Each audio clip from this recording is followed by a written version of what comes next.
Church, hello. Phil Sperling here, bringing your daily devotional.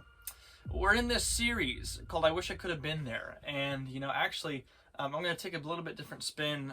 Ben did this as well on this idea of I wish I could have been there. And I'm going to tell you about a place I wish I wouldn't have been, and I don't want to be there, biblically.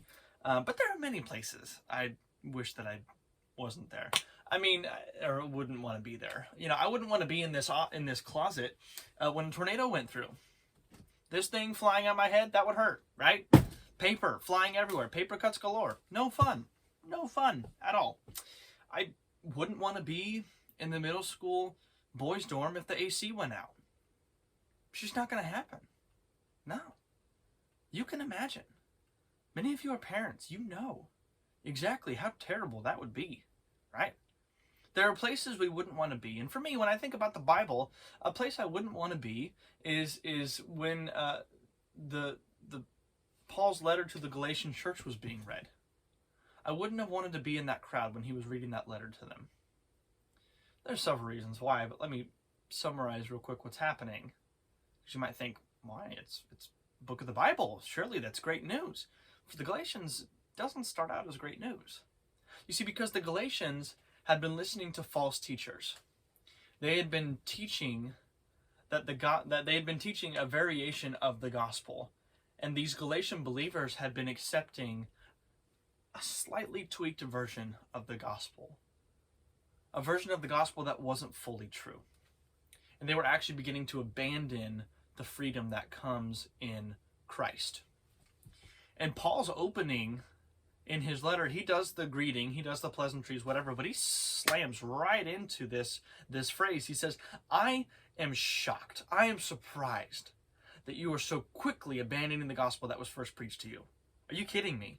It's this idea of if a preacher was to get up on a Sunday morning, if Brad or Kurt was to get up on Sunday morning and go, church, are you serious right now? Are we kidding ourselves? What are we doing? Right? If that happened, you and myself would probably want to crawl into a hole, right? And not come out for a while. We would be ashamed. We would be embarrassed. All these different emotions.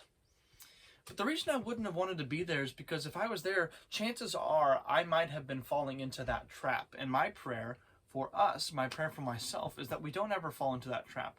That we stay away, clear far away, from ever having to receive that rebuke from an elder or leader in the church.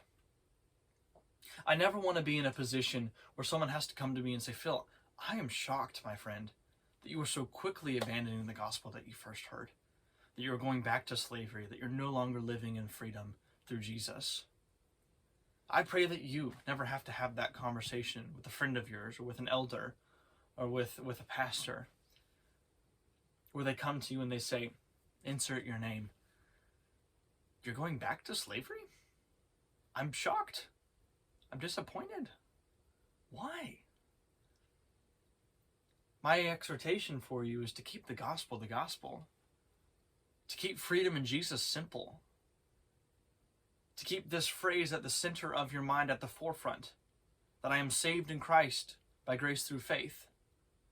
It's this idea that I'm a sinner and that Jesus died in place of my sin so that I can have new life with God, life to the full. New life in the future and new life right now as well. Let's keep that always consistent. And may we never find ourselves in the place of the Galatian church. I don't think I would have wanted to be there.